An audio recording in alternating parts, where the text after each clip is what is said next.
We are up to chapter 1. I want to do Mishnah 8 and Mishnah 9 together.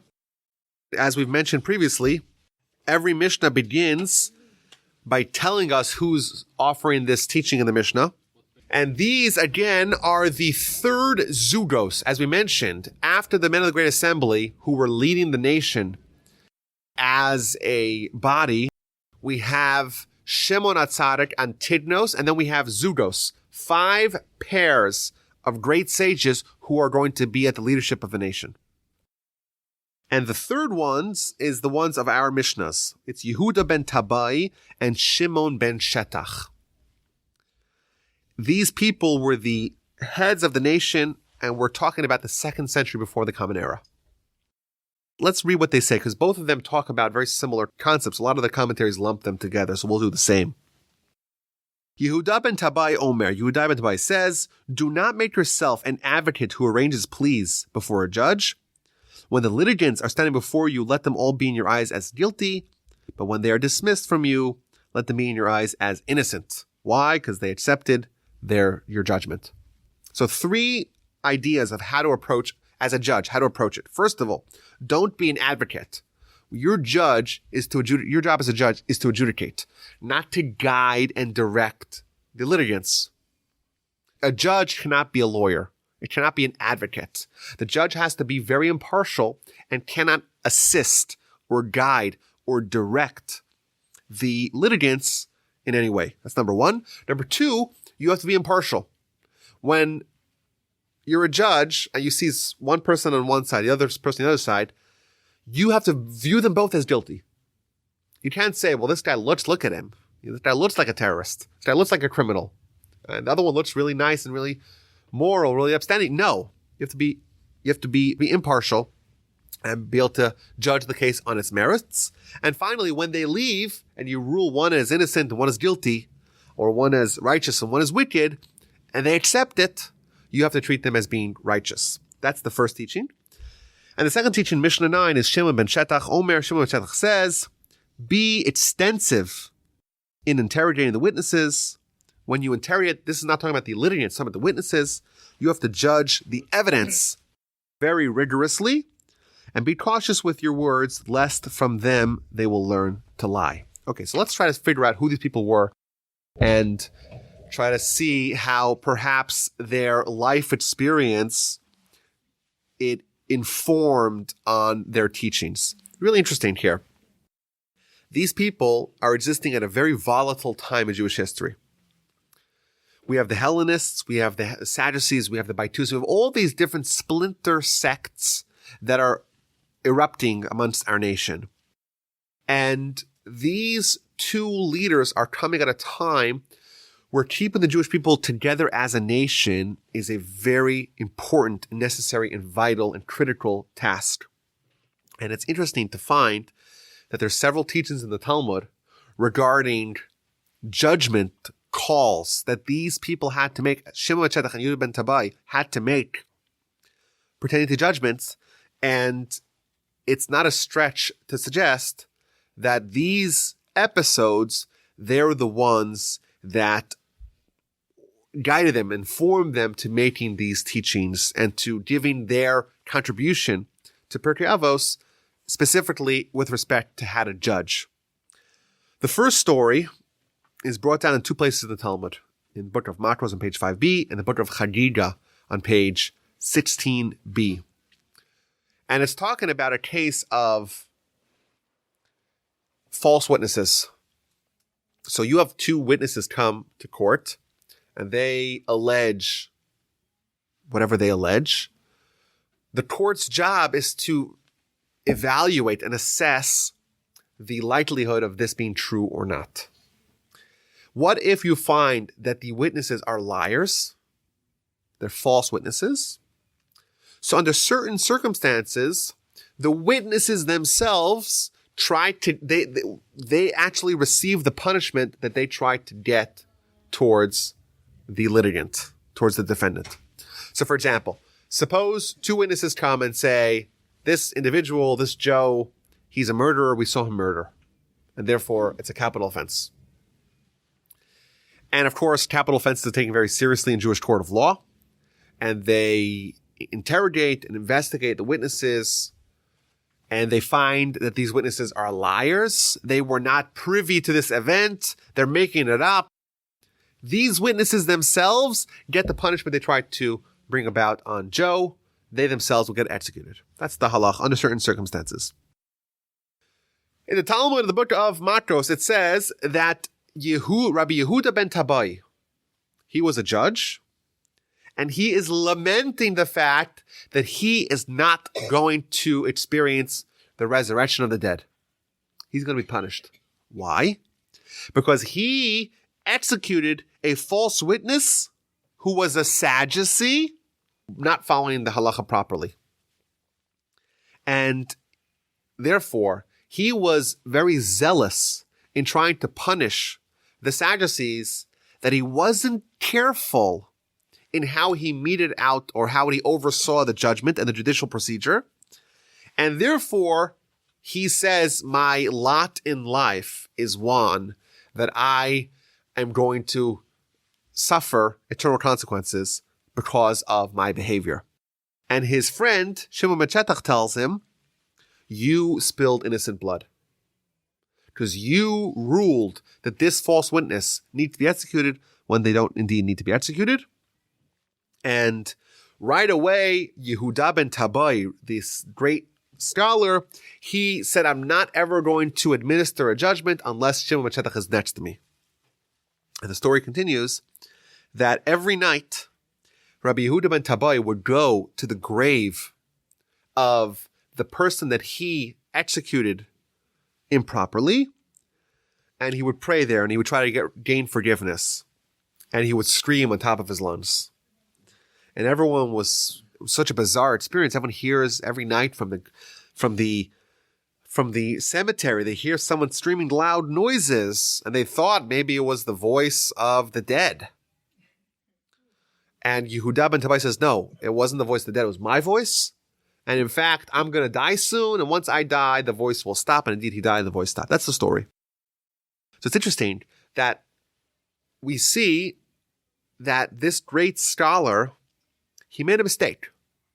And he judged improperly. And why did he judge improperly? Because the defendant was a Sadducee. And the Sadducees were persona non grata amongst the nation, certainly amongst the scholars. And there was a huge effort amongst all the great rabbis to try to weed out and get rid of this faction of the nation. And Rabbi Yehudah ben Tabbai was a little bit overzealous. He didn't treat him as being innocent until proven guilty. He didn't do everything that's necessary to ensure that impartiality, that justice is obtained. He was telegraphing, so to speak, how this case should be reached. He was trying to find the conclusion that he wanted. And he made a mistake, and he recognized he made a mistake. So what did he do? He said, I'm not going to judge unless Shimon ben Shetach is with me, and he tried to repent as much as he could. And it's not a surprise, as a result, when we see that his eternal lesson that he gives us is one that's really oriented around judging, but judging in a way that the proper result is obtained. Really interesting story about Rabbi Yehudah ben Tabbai. Now, Shimon ben Shetach has some of the most interesting stories in all of Talmud. First of all, as we mentioned a few weeks ago, Shimon ben Shetach was the brother of the queen Shlom Tzion, who was married to Alexander Yanai. Alexander Yanai was a Sadducee who became a king of Israel. And during one time, he actually went on a campaign of assassinating great rabbis. And the only rabbi that was allowed to stay alive in Israel was Shimon ben Shetach because he was his brother-in-law. But regardless, there's another great episode about Shimon ben Shetach with respect to judicial procedure. The Mishnah says that what evidence is admissible in a court of law. So it has to be evidence that the witnesses see something. So in a case of murder, the witnesses have to see the murderer murdering the victim. They have to see everything. However, there is a certain case where there's such overwhelming circumstantial evidence. And there's a temptation, because you really know what happened. You didn't see it, but you know what happened, there's a temptation for the witnesses to connect the dots and provide that as testimony.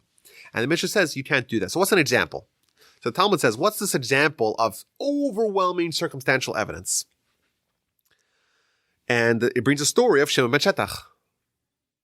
Shimon ben Shetach, he saw someone who was pursuing his friend with a knife. And they run into a cave. And Shimon ben Shetach says, I'm running after him. I'm trying to save. We'll see what's going on. And I see that he's taking a huge sword in his hand. And he goes into the cave. And he comes out, and the sword is full of blood. And I run inside, and I see the person he was chasing is dying. He's all slashed up, and he's dying. So he runs outside, and he tells the guy with the sword. He tells him, "Wicked one, who killed this guy? It's either me or you. There's no one else around." And then we know it's not me. And the story goes, but he follows up and says, "What can I do? I cannot bring you to court because this is not admissible testimony to court." And what happens, the Torah says that the two witnesses, you have to have two witnesses, only with two witnesses. However, I'm cursing you that God should take care of you. And the story goes that right afterwards, a snake slithers up and kills the perpetrator. That's the story. Again, we see a case where a judge might be tempted to make a ruling that seems moral, but is against Torah law and against judicial procedure. And we see Shimon ben Shetach here is the one who is really teaching this lesson for all eternity, that even if it's really unimpeachable, the evidence, by our standards, we know what happened, but the Torah says very clearly you have to have two witnesses who witnessed the entire event. And this, even though you know for sure what happened, it's not admissible. And then there's another wild episode about Shimon ben Shetach. This is my favorite one. It's a very long episode, but it's so strange and so wild and so dramatic, I'll tell it to you in its entirety. It begins with a tax collector. And at the time, tax collectors are public enemy number one, because the way tax collecting used to work, it wasn't a responsibility on every individual, it was a responsibility in every community. So the king would say, "Give me X amount of dollars from this town." And the tax collector goes with an army of men and starts collecting from door to door. And if the king says, "Give me 20,000 gold coins for this city," the tax collector is able to keep everything above that point. So if the tax collector collects 25 or 28,000, the rest is all his. So these were really bad people because they had a certain motivation to try to squeeze as much as they could out of the masses. So tax collectors are generally considered some of the worst people amongst the nation. So the story goes, there was a tax collector, a Jewish person, but he was a wicked one. And this is brought down in the Talmud in Sanhedrin on page 44b. This wicked tax collector, he dies. And on the same day that he dies, the greatest rabbi of the city dies as well. And you have two funerals. You have the great rabbi and the lowly tax collector, both processions going at the same time.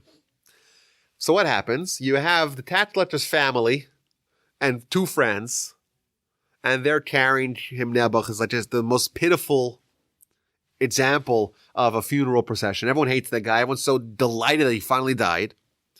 And then you have the most prestigious funeral where the great rabbi, everyone from the city is coming. Everyone's coming to pay their respects for this great fallen leader. And both processions are going, and they're, so to speak, they're parallel to each other. And in middle of these processions, a group of marauding conquistadors attack. And all the people scatter. And they drop their caskets, and they flee for the hills. And everyone's hiding until this rampaging mob leaves. And they come back, and they continue the funeral processions. But there's a mix-up. And they don't realize that they swapped the caskets. So all the tax collector, suddenly everyone's carrying him. And everyone's giving him honor, and they bury him with great fanfare. And the great rabbi is picked up by the tax collector's family and is buried in a very embarrassing way. A pauper's grave, yes. And there's one person who was able to see this from behind, and he's trying to scream at everyone, no, you got it mixed up, and no one's listening to him. And he realizes what happens. And he's very distressed that his great rabbi, his great teacher, the great Torah scholar, was buried with such shame and disgrace, whereas this tax collector, this good-for-nothing, this wicked person, he managed to get a very respectable and honored burial. So he's screaming, no one's listening to him, and he's very sad and dejected. And he's trying to figure out what sin did the great rabbi do to have such a shame, and what merit did the tax collector do to be given such an honor. So that night, he has a dream. And his great rabbi appears to him in a dream. And he says to him, don't worry. Don't be sad. Let me show you what kind of honor and stature I have now in the whole in paradise, in Gan Eden. And he shows him the great honor that he has in the afterlife. And he says, come, let me show you the punishment of that tax collector. And he shows him the punishment of the tax collector. But he says, there was one time that this tax collector, he did one mitzvah.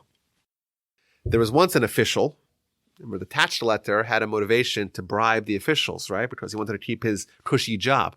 So he made a huge party for this official that was coming to town.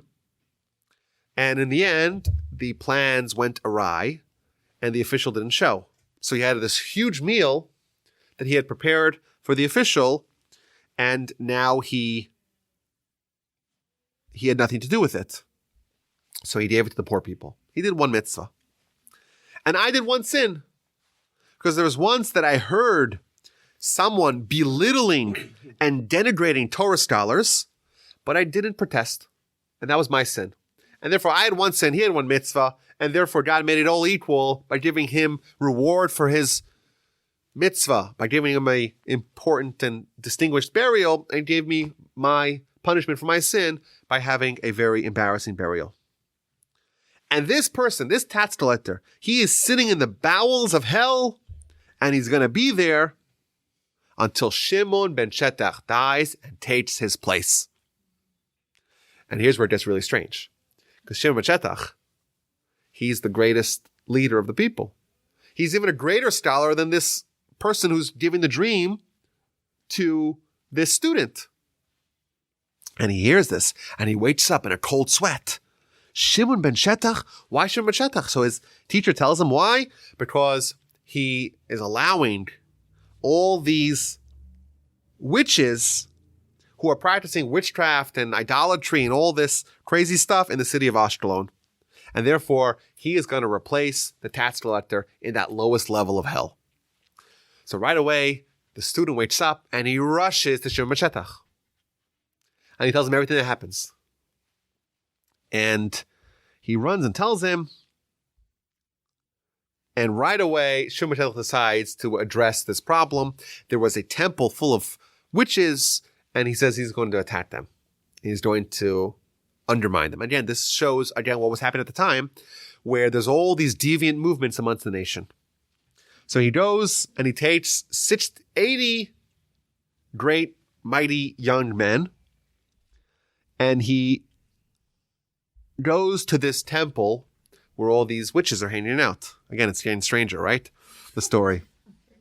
And he has these 80 young men, and it's a pouring rain outside, and he walks into this temple, and he tells them, I'm the greatest sorcerer out there. Why? Because I'm going to bring in 80 men in here, and even though it's pouring rain outside, they're all going to be dry. Wow, that's pretty impressive. How are you going to do that? So he had previously planned with his 80 young men that they had taken clean clothing, dry clothing, and put them in a hat.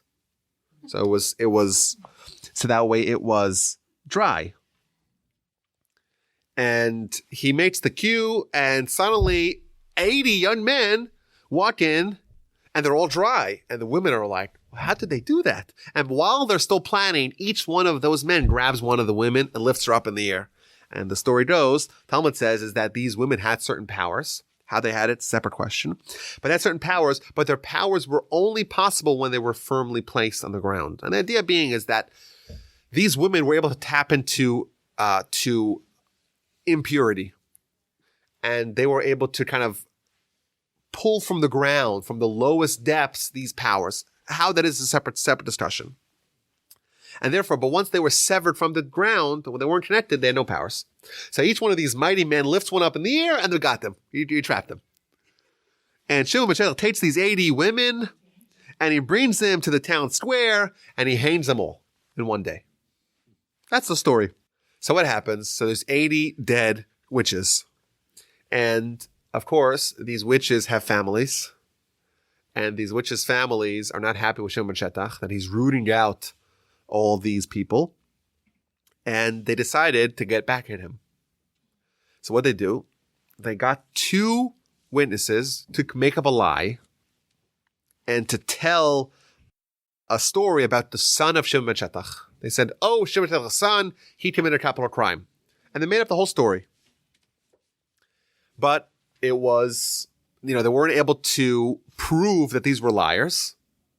So the Jewish court has to follow the witnesses. The witnesses say this person is guilty of a capital crime, and they had to execute him.